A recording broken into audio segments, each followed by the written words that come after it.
Answer. 1. Major difference between Islam and most other religions. All religions basically exhort mankind to be righteous and eschew evil. But Islam goes beyond that. It guides us towards practical ways of achieving righteousness and eliminating evil from our individual and collective lives. Islam takes into account human nature and the complexities of human society. Islam is guidance from the Creator himself. Therefore, Islam is also called the Deen al-Fitra, the natural religion of man. 2. Example, Islam commands us to shun robbery and also prescribes method of eliminating robbery. A. Islam prescribes method of eliminating robbery. All major religions teach that theft is an evil act. Islam teaches the same. So what is the difference between Islam and the other religions? The difference lies in the fact that Islam, besides teaching that robbing is evil, shows a practical way of creating a social structure in which people will not rob. B. Islam prescribes zakat. Islam prescribes a system of zakat, obligatory annual charity. Islamic law prescribes that every person who has a saving that exceeds the nisab level, that is more than 85 grams of gold, should give 2.5% of that saving every lunar year in charity. If every rich person in the world gave zakat sincerely, poverty will be eradicated from this world. Not a single human being would die of hunger. C. Chopping off the hands as punishment for robbery. Islam prescribes chopping off the hands of the convicted robber. The glorious Quran says in Surah Ma'idah, as to the thief, male or female, cut off his or her hands, a punishment by way of example, from Allah, for their crime, and Allah is exalted in power, full of wisdom. Al-Quran 5:38. The non-Muslim may say, chopping off the hands in this 20th century. Islam is a barbaric and ruthless religion. D. Results achieved when Islamic Sharia implemented. America is supposed to be one of the most advanced countries in the world. Unfortunately, it also has one of the highest rates of crime, theft, and robbery. Suppose the Islamic Sharia is implemented in America, that is, every rich person gives zakat, 2.5% of his savings in charity above 85 grams of gold every lunar year, and every convicted robber has his or her hands chopped off as a punishment. Will the rate of theft and robbery in America increase, remain same, or decrease? Naturally, it will decrease. Moreover, the existence of such a stringent law would discourage many a potential robber.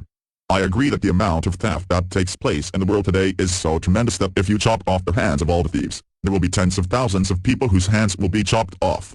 The point here is that the moment you implement this law, the rate of theft will decline immediately. The potential robber will give it a serious thought before jeopardizing his limbs. The mere thought of the punishment itself will discourage majority of the robbers. There will barely be a few who would rob. Hence only a few persons' hands would be chopped off, but millions would live peacefully without fear of being robbed. Islamic Sharia is therefore practical, and achieves results. 3. Example, Islam prohibits the molestation and rape of women. It enjoins hijab and prescribes capital punishment for convicted rapists. Islam prescribes method of eliminating molestation and rape. All the major religions declare the molestation and rape of women as grave sins. Islam teaches the same. What then is the difference between Islam and the other religions? The difference lies in the fact that Islam does not merely preach respect for women, or abhor molestation and rape as serious crimes, but also gives clear guidance as to how society can eliminate such crimes. Hijab for men. Islam has a system of hijab. The glorious Quran first mentions hijab for the men and then for the women. Hijab for the men is mentioned in the following verse, say to the believing man that they should lower their gaze and guard their modesty, that will make for greater purity for them, and Allah is well acquainted with all that they do. Al-Quran 24:30. The moment a man looks at a woman and if any brazen or unashamed thought comes to his mind, he should lower his gaze. Hijab for women. Hijab for women is mentioned in the following verse, and say to the believing women that they should lower their gaze and guard their modesty, that they should not display their beauty and ornaments except what must ordinarily appear thereof, that they should draw their veils over their bosoms and not display their beauty except to their husbands, their fathers, their husbands' fathers, their sons. Al-Quran 24:31. The extent of hijab for a woman is that her complete body should be covered. The only part that can be seen are the face and the hands up to the wrists. If they wish to cover, they can even cover these parts of the body. However, some Islamic scholars insist that even the face should be covered. Hijab prevents molestation. The reason why Allah has prescribed hijab for the woman is given in the Quran in the following verse of Surah Al-Ahzab. O Prophet, tell thy wives and daughters, and the believing women, that they should cast their outer garments over their persons, when abroad, that is most convenient, that they should be known, as such, and not molested. And Allah is oft forgiving, most merciful. Al-Quran 33 hours 59 minutes. The Quran says that hijab has been prescribed for the women so that they are recognized as modest women. This would prevent them from being molested. Example of twin sisters. Suppose two sisters who are twins and who are equally beautiful, walk down a street. One of them is wearing the Islamic hijab, that is, the complete body is covered except for the face and the hands up to the wrists, and the other twin is wearing a mini skirt or shorts. Around the corner there is a hooligan who is waiting for an opportunity to tease a girl. Who will he tease? The girl wearing the Islamic hijab or the girl wearing the mini-skirt or shorts? Dresses that expose more than they conceal are an indirect temptation to the opposite sex for teasing, molestation and rape. The Quran rightly says that the hijab prevents women from being molested. Capital punishment for rapist. The Islamic Sharia prescribes capital punishment for a convicted rapist. The non-Muslim may be horrified at such a stringent punishment in this age. Many accuse Islam of being ruthless and barbaric. I have asked a common question to hundreds of non-Muslim men. Suppose, God forbid, someone rapes your wife, your mother or your sister and you are made the judge. The rapist is brought in front of you. What punishment would you give him? All of them said, we would put him to death. Some went to the extent of saying, we would torture him to death. If your wife or your mother is raped, you want the rapist to be put to death. But if someone else's wife or mother is raped, capital punishment is a barbaric law.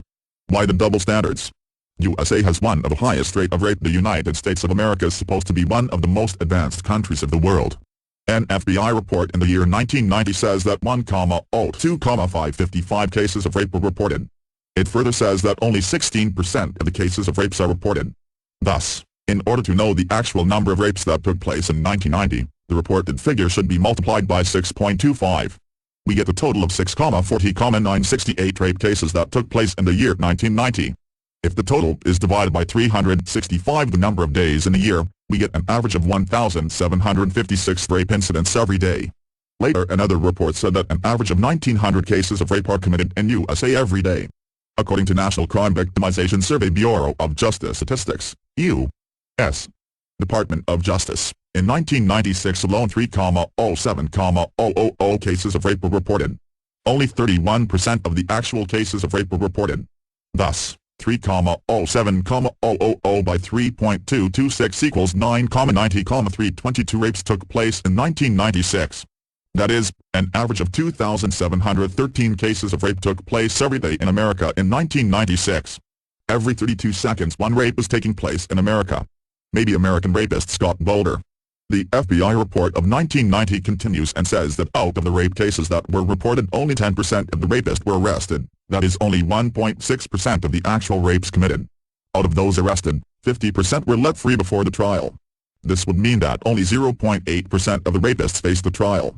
In other words, if a person commits 125 rapes, the chances that he will get a punishment for rape is only once. Many would consider this a good gamble. And the report says that of those people who faced trial, 50% received sentences of less than a year's imprisonment, though the American law says rape carries a 7-year sentence of imprisonment. For a rapist, the judge is lenient to first-time offenders. Imagine a person commits 125 rapes and the chances of being convicted is only once, and 50% of the time the judge will grant leniency and give a sentence of less than a year. Results achieved when Islamic Sharia implemented. Suppose the Islamic Sharia is implemented in America. Whenever a man looks at a woman in any brazen or unashamed thought comes to his mind, he lowers his gaze. Every woman wears the Islamic hijab, that is, the complete body is covered except the face and the hands up to the wrists. After this, if any man commits rape, he gets capital punishment. The question is, will the rate of rape in America increase? Will it remain the same or will it decrease? Naturally, it will decrease. Islamic Sharia gets results. 4. Islam has practical solutions for the problems of mankind. Islam is the best way of life because its teachings are not doctrinary rhetoric but practical solutions for the problems of mankind. Islam achieves results both at the individual and collective levels. Islam is the best way of life because it is a practical, universal religion not confined to any ethnic group or nationality. Vast difference between Islam and the actual practice of Muslims. Question: if Islam is the best religion, why are many of the Muslims dishonest, unreliable, and involved in activities such as cheating, bribing, dealing in drugs, etc.? Answer: 1. Media maligns Islam. Islam is without doubt the best religion, but the media is in the hands of the Westerners who are afraid of Islam. The media is continuously broadcasting and printing information against Islam. They either provide misinformation about Islam, misquote Islam, or project a point out of proportion, if any. When any bomb blasts take place anywhere, the first people to be accused without proof are invariably the Muslims. This appears as headlines in the news. Later, when they find that non-Muslims are responsible, it appears as an insignificant news item. If a 50-year-old Muslim marries a 15-year-old girl after taking her permission, it appears on the front page, but when a 50-year-old non-Muslim rapes a 6-year-old girl, it may appear in the news in the inside pages as news briefs. Every day in America on an average 2,713 cases of rape take place, but it doesn't appear in the news, since it has become a way of life for the Americans. 2. black sheep in every community. I am aware that